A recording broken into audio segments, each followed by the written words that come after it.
नमस्कार. दिशा ॲस्ट्रोलॉजीमध्ये आपलं स्वागत आहे.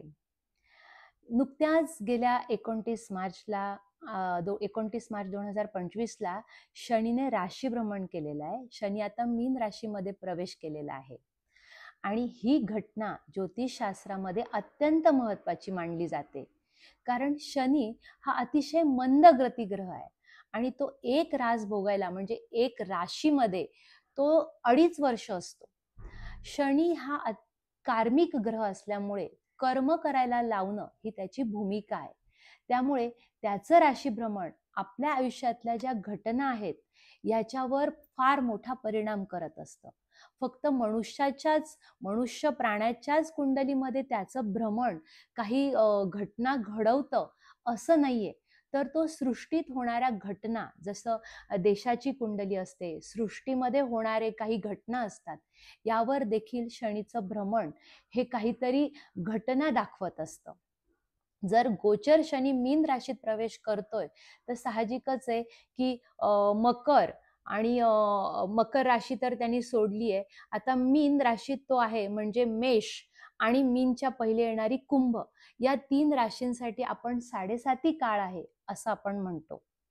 गोचर शनी हा कुठे कुठे प्रभाव करतो, जर थोडक्यात सांगायचं ठरलं तर कुंडलीतला गोचर शनी ज्या स्थानातून भ्रमण करत असतो त्या स्थानाचे जे कारकत्व आहे, ते स्थान काय कारकत्व दाखवतो त्याच्याबद्दल तो मेहनत, कष्ट, एफर्ट घ्यायला लावतो.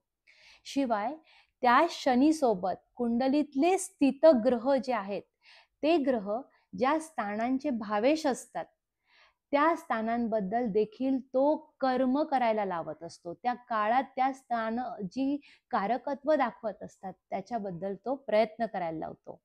आणि शिवाय गोचर शनी स्थित कुंडलीतील ग्रहांसोबत कुठे शुभयोग करतोय आणि कुठे अशुभ योग करतोय त्याप्रमाणे केलेल्या कष्टाला किंवा केलेल्या मेहनतीला यश कशा पद्धतीने मिळेल, शुभयोग आहे, लाभयोग, नवपंचम योग, तर तिथे केलेल्या कष्टांना रिझल्ट्स तो चांगल्या पद्धतीने देतो.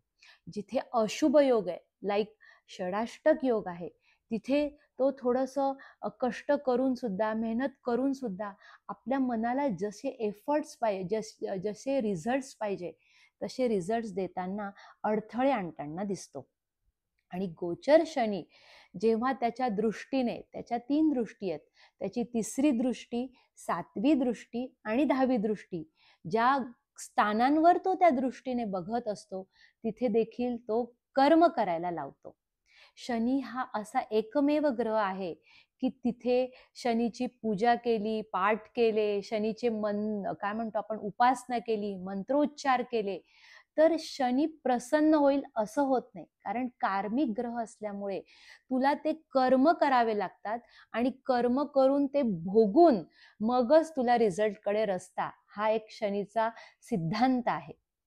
मग आता शनी तुमच्या कुंडलीमध्ये कुठे स्थित आहे किंवा गोचर शनी त्याच्यावरून कशा पद्धतीने भ्रमण करतो आहे, आणि शिवाय आपल्या जन्म लग्न कुंडलीमध्ये शनी हा इष्ट ग्रह आहे की अनिष्ट, म्हणजे त्याची भूमिका काय आहे, तो आपल्या बिहाफ मध्ये आहे, आपल्या शुभ घटना घडवण्यासाठी त्याची रोल आहे का, किंवा तो आपल्याला थोडासा क्रॉस जाऊन किंवा एखादी आपण म्हणतो पनिशमेंट देणं, कर्म जास्त करायला लावणं, कशा पद्धतीची त्याची भूमिका आहे.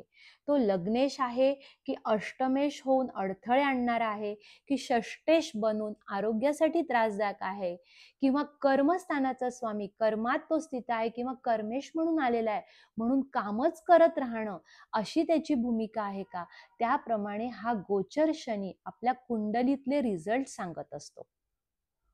बरेचदा आपण काही व्हिडिओ बघतो आणि त्याच्यात आपल्याला सांगण्यात येतं की अरे आता ना ह्या शनीचं मीन राशीतलं भ्रमण ह्या ठराविक राशींसाठी शुभ फळ देणार आहे, ह्या ठराविक राशींसाठी अशुभ फळ, म्हणजे थोडंसं पनोती हा शब्द वापरण्यात येतो.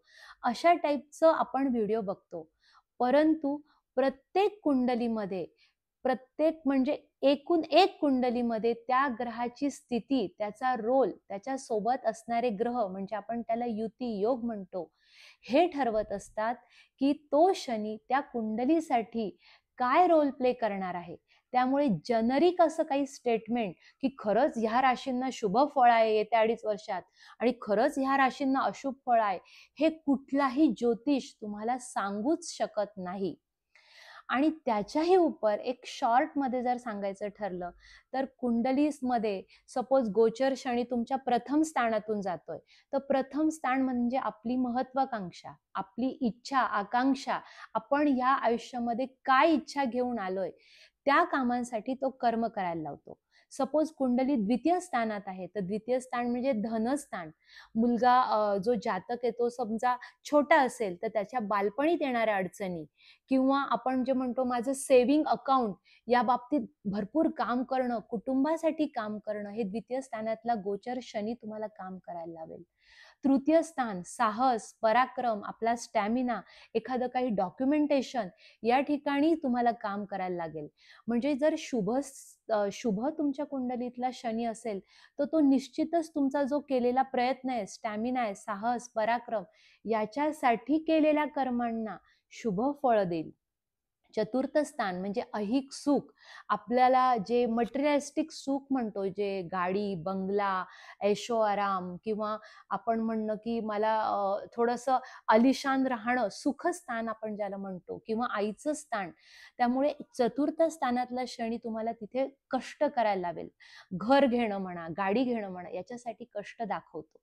पंचम स्थानातला शनी आहे तर शिक्षणाच्या बाबतीत किंवा संततीसाठी कर्म करणं हे तुम्हाला दाखवतो. षष्ठ स्थान हे आपल्या आरोग्यासाठी अत्यंत महत्वाचं स्थान आहे. जर शुभ स्थितीतला जर शनी असेल तर त्या काळात तुमचं आरोग्य सुधारतं, परंतु जर शनी तुमचा शुभ स्थितीत नाहीये तर दीर्घकाळ चालणारे आजार या काळात तुम्हाला जाणवतात. सप्तम स्थान हे वैवाहिक सुखासाठीचं स्थान आहे किंवा आपण बिझनेस पॉइंट ऑफ व्ह्यूने बघितलं तर क्लायंट कम्युनिकेशन म्हणून सप्तम स्थानातला शनी तुम्हाला या काळात क्लायंट सोबतचे जे एफर्ट्स असतात, client communication business point of व्ह्यूने जर बघितलं, कस्टमर रिलेशनशिप तिथे जास्त एफर्ट दाखवतात. आणि वैवाहिक बाबतीत जर हा शुभ स्थितीतला शनी असेल तर तुम्ही वैवाहिक सुख या काळात नक्की उपभोगणार. परंतु जर काही हा अशुभ शनी असेल तर वैवाहिक जीवनामध्ये येणारे अडथळे, दोघांमधले म्हणजे पती पत्नीतले जे काही विचारांमधले मतभेद असतात या काळात हे जास्त प्रमाणात दाखवतात. अष्टम स्थान हे अडचणीचं जरी स्थान आहे पण शुभ स्थितीतला शनी आणि जर तो द्वितीय स्थान, लाभस्थान अशांशी जर कनेक्ट असेल तर आपल्याला येणारा जो आपण म्हणतो की LICतून येणारा पैसा, वारसा हक्कातून येणारा पैसा, कोर्ट कचेरीतून मिळणारा पैसा, जो आपण ज्याचा कधी विचार नसतो केलेला असा अचानक येणारा पैसा किंवा थोडाफार ब्लॅक मनी हा आपल्याला अष्टम स्थान देतो. नवम स्थानात जर तुमचा गोचर शनी असेल तर नवम स्थान म्हणजे आपल्या वडिलांचं स्थान आहे किंवा नवम स्थान हे लांब प्रवास दाखवतं, फॉरेन टूर्स, किंवा नवम स्थान ही पोस्ट ग्रॅज्युएशन डिग्री आहे, भाग्यस्थान आहे, त्याच्याबद्दल काम करणं, त्याच्याबद्दल एफर्ट्स घेणं हे नवम स्थान दाखवतं. दशम स्थानात जर हा गोचर शनी असेल तर निश्चितच तुमचा कामातला जो जोम आहे, कामातला जो एफर्ट तुम्ही आता घेत असाल तो निश्चित तुम्हाला डबल झालेला दिसेल. तुम्ही जर काही ठराविक 2 तास 4 तास काम करत असाल तर ह्या शनीच्या गोचर भ्रमणाच्या काळात येत्या 2.5 वर्षात कामाचा वेग हा वाढलेला असेल, जास्त काम झालेलं असेल. आणि लाभस्थानातला शनी दूषित जर झालेला असेल तर तो निश्चित आनंद, लाभ हे घेताना भरपूर एफर्ट देईल. पण हा शुभ स्थितीतला शनी असेल तर केलेल्या कर्मांना यश देणं, त्या कर्मातून मेहनतीचे रिझल्ट्स आपल्याला चांगल्या पद्धतीने देणं हा शनी देईल. आणि व्ययस्थान म्हणजे जे शेवटचं स्थान आहे, आपण त्या स्थानातला शनी आपल्याला केलेले जे आपण काय म्हणतो आर्थिक आणि शारीरिक आणि मानसिक या तीनही गोष्टींसाठी थोडंसं कर्म करून करून अडथळे आणून त्रास देणं. आणि शुभ स्थितीतला जर शनी असेल तर निश्चित आपण कोणाचं लोन घेतलेलं असेल, कोणाचे ऋण घेतलेलं असेल तर परतफेड करण्यासाठीचा हा काळ हा अतिशय चांगला आहे. म्हणजे गोचर शनी तुमच्या कुंडलीतून कुठल्या स्थानातून भ्रमण करतो आहे हे फार महत्वाचं आहे. आणि तो तुमच्या कुंडलीसाठी इष्ट बनून आलेला आहे की अनिष्ट, त्याची रोल, त्याचं भूमिका ही काय आहे, त्यानुसार आलेले हे 2.5 वर्ष तुम्हाला कसे फलदायी होणार आहेत याचं डिसिजन होत असतं. हे जनरिक नसून स्पेसिफिक त्या कुंडलीनुसार ठरतं. म्हणून फक्त राशी भ्रमण केलेला हा शनी मला पनोती बनून आलेला आहे आणि मला शुभ बनून आहे हे तुम्ही मानून चालले तर हे शक्य नाहीये आणि हे खरं पण नाहीये. त्यामुळे कुंडली बघून शनी कसा आहे हे बघणं महत्वाचं आहे आणि त्या काळात काय उपासना केल्या पाहिजे, आपल्या कर्मांमध्ये कसा फरक आणला पाहिजे. शनी जरी कर्म करायला म्हणतो पण सच्चाईने वागणाऱ्यांसाठी तो फार महत्वाची भूमिका देतो. म्हणजे देतो तर कुबेर, म्हणजे छप्पर फाडके देणं, हे या शनीच्या हातात आहे. म्हणून या काळात काय उपासना करावी, काय दानधर्म करावा याचा विचार तुम्ही नक्की करावा. आणि याच्या संदर्भात तुम्हाला अजूनही काही प्रश्न असतील तर निश्चित तुम्ही दिशा ॲस्ट्रॉलॉजीला भेट द्या. थँक्यू.